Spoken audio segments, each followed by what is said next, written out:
युद्ध के बाद से नीदरलैंड में कभी भी पर्याप्त घर नहीं थे। आवास संकट अब है, पर मेरे जन्म और विवाह के समय भी था। एम्स्टर्डम में कोई घर उपलब्ध नहीं था। एम्स्टर्डम का महत्व क्या है, इस पर विचार करें, फिर आपके किशोर या बाद के अनुभवों पर भी बात करेंगे। परंतु पहले यह समझें कि एम्स्टर्डम आज क्यों जरूरी है। क्योंकि एम्स्टर्डम दुनिया का केंद्र है। नीदरलैंड को ऐसा ही कहते हैं। हाँ, मेरी राय में। मारिया मार्था, आपका स्वागत है। धन्यवाद। आप कैसे हैं? मैं ठीक हूँ। मुझे उम्मीद है कि मुझे सही शब्द मिलेंगे। हाँ, शुरू करने से पहले मैं जानना चाहूंगा कि आप कौन हैं? आपकी पृष्ठभूमि क्या है? तो मैं मारिया मार्था हूँ और मैं एम्स्टर्डम में पैदा हुई और एम्स्टर्डम में ही पली बढ़ी।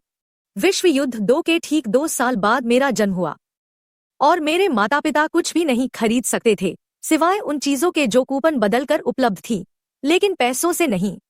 और हम किस वर्ष की बात कर रहे हैं? साल 1947 से 1950 तक, और शायद उसके कुछ महीने या साल बाद भी। लेकिन मेरे जीवन के वे पहले 3 साल जीवन बहुत कठिन था। एम्स्टर्डम अपनी नहर या कनाल के लिए प्रसिद्ध है। भारत में हमारे श्रोताओं के लिए क्या आप हमें कुछ बता सकते हैं कि आप किस पड़ोस में रहते थे? आप नहरों के पास एम्स्टर्डम के मध्य में रहते थे क्या? मैं शहर के केंद्र में नहीं रहती थी, बल्कि केंद्र के ठीक बाहर रहती थी, जिसे हम पश्चिम कहते हैं। तो एम्स्टर्डम का पश्चिम, लेकिन पुराना हिस्सा, हमारे पास नया पश्चिम भी है। नया पश्चिम बांधों के बाहर है। मेरी युवावस्था में एम्स्टर्डम के चारों ओर एक बांध बनाया गया था। नहीं, यह उससे पहले था, लेकिन मेरी युवावस्था में, जब मैं 5 साल की थी, मैं बांध पर बैठी थी और मैंने उन नए पड़ोसों को बनते देखा था।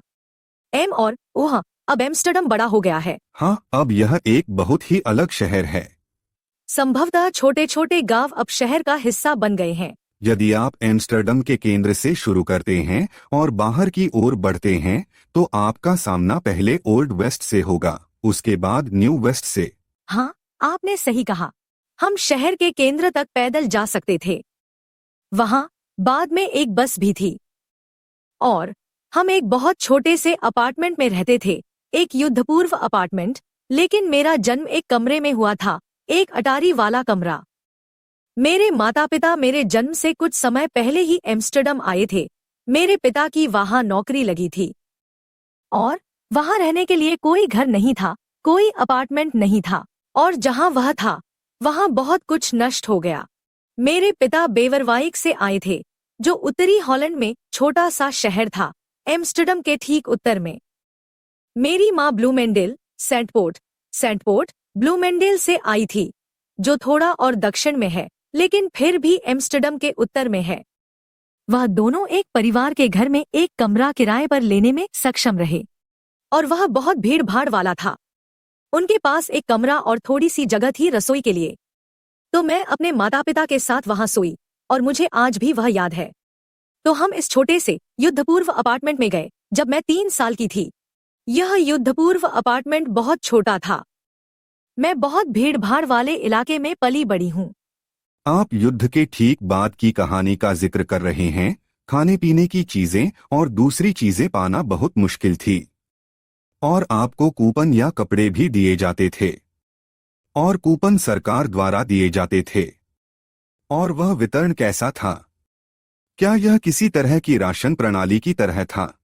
राशन प्रणाली? हाँ। अच्छा, समझा।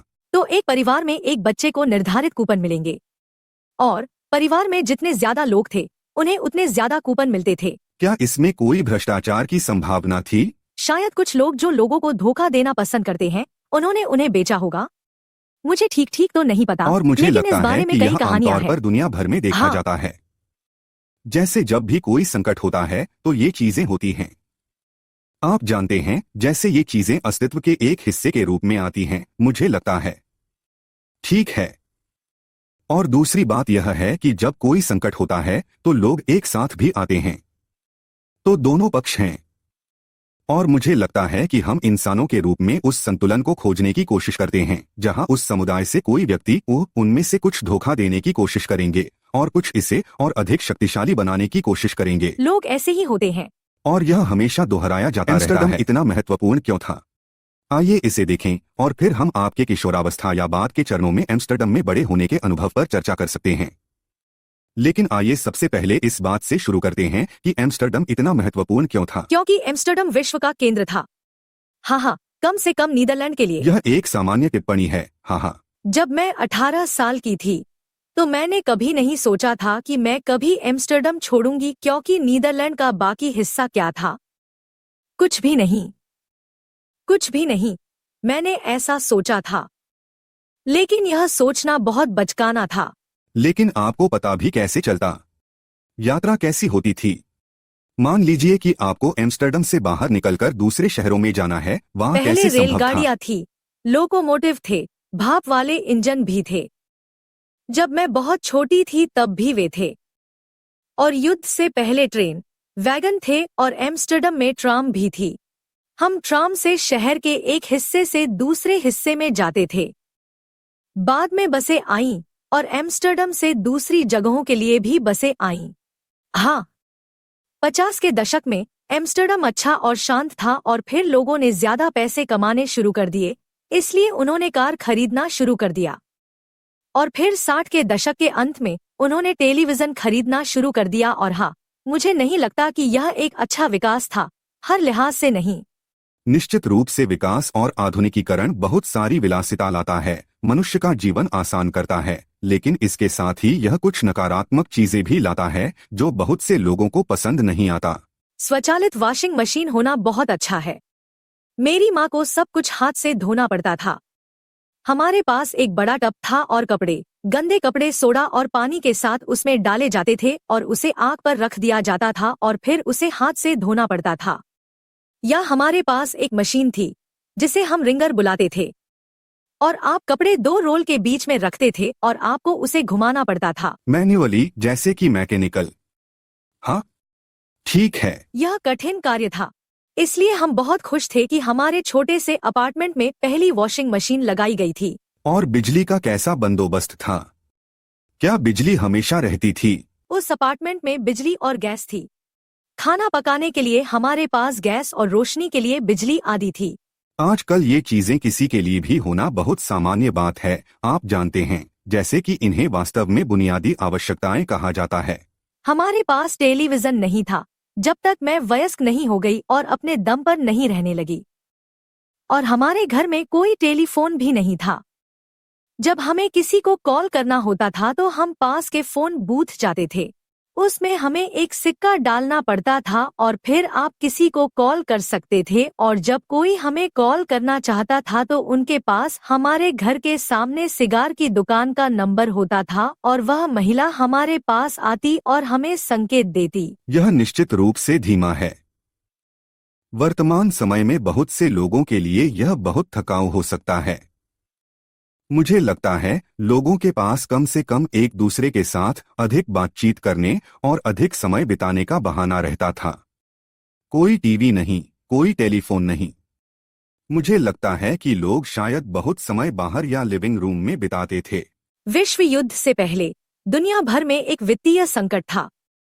1931 के यूरोपीय आर्थिक संकट ने पूरे यूरोप को अपनी चपेट में लिया, जिससे बैंक धराशायी हो गए और बेरोजगारी बढ़ गई। सरकार के पास उन लोगों के लिए काम करने का एक प्रोजेक्ट था जिनके पास कोई नौकरी नहीं थी, जिन्होंने अपनी नौकरी खो दी थी, और इसे बॉस्प्लम परियोजना कहा जाता था। इस प्रोजेक्ट के अंतर्गत उनको ढेर सारे पेड़ लगाने थे और एम्स्टर्डम के आसपास एक घना जंगल बनाना था। युद्ध के बाद यूरोप ने धीरे धीरे आर्थिक सुधार का अनुभव किया।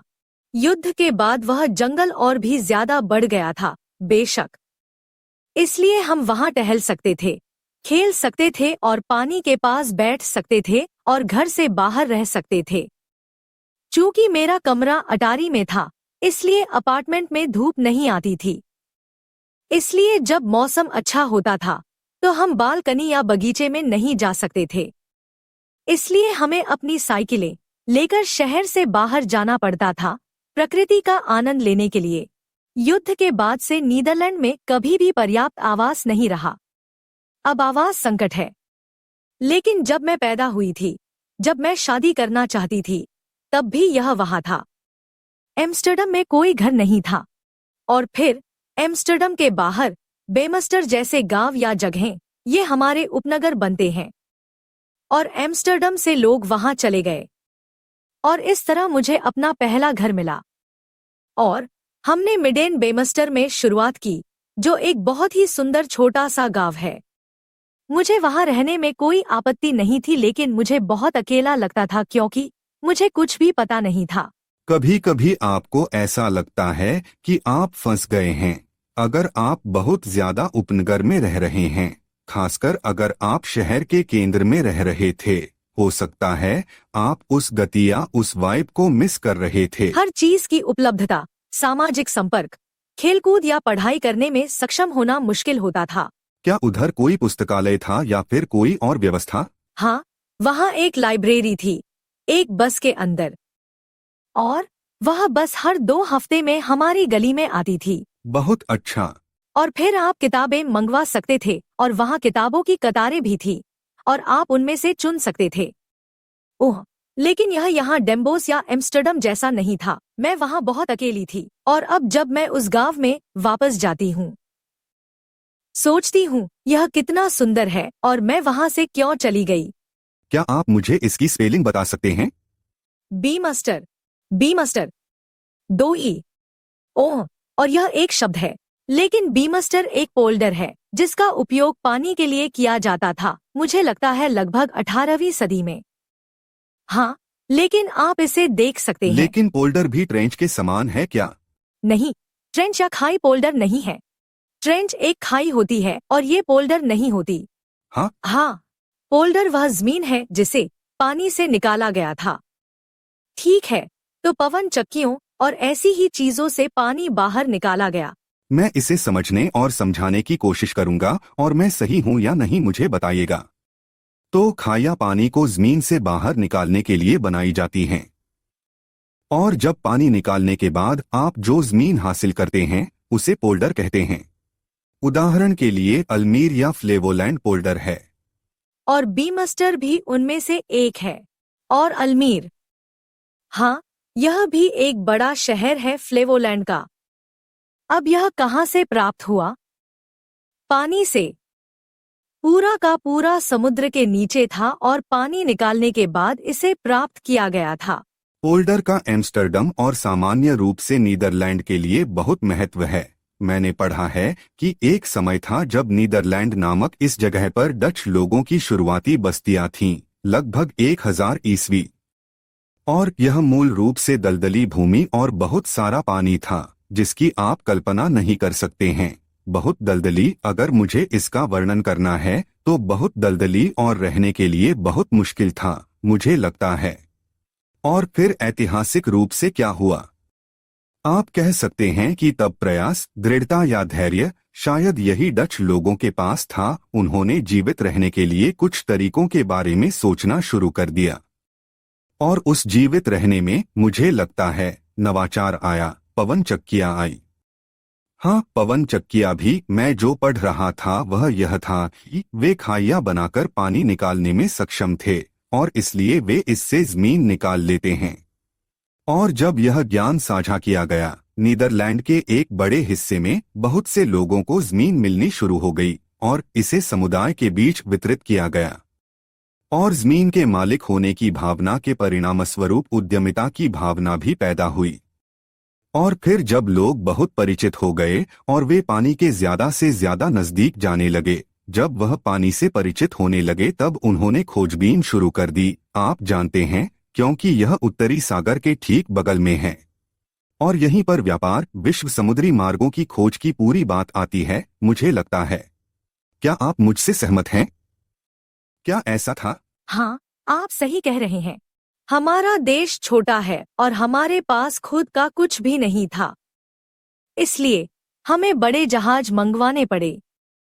माल का आयात और निर्यात करने के लिए लोग जहाज से भारत, इंडोनेशिया और अमेरिका गए, बिल्कुल स्पेन की तरह। आज के एपिसोड में हमने मारिया मार्था की कहानी के माध्यम से 1950 और 60 के दशक के एम्स्टर्डम और डच इतिहास के बारे में जाना। हमने यह भी देखा कि कैसे अस्तित्व की आवश्यकता से निकलते हुए डचों ने व्यापारिक और उपनिवेशीकरण की दिशा में कदम बढ़ाए, जिससे उन्हें समृद्धि मिली। इसके चलते दुनिया के अन्य समुदायों पर प्रभाव भी पड़ा।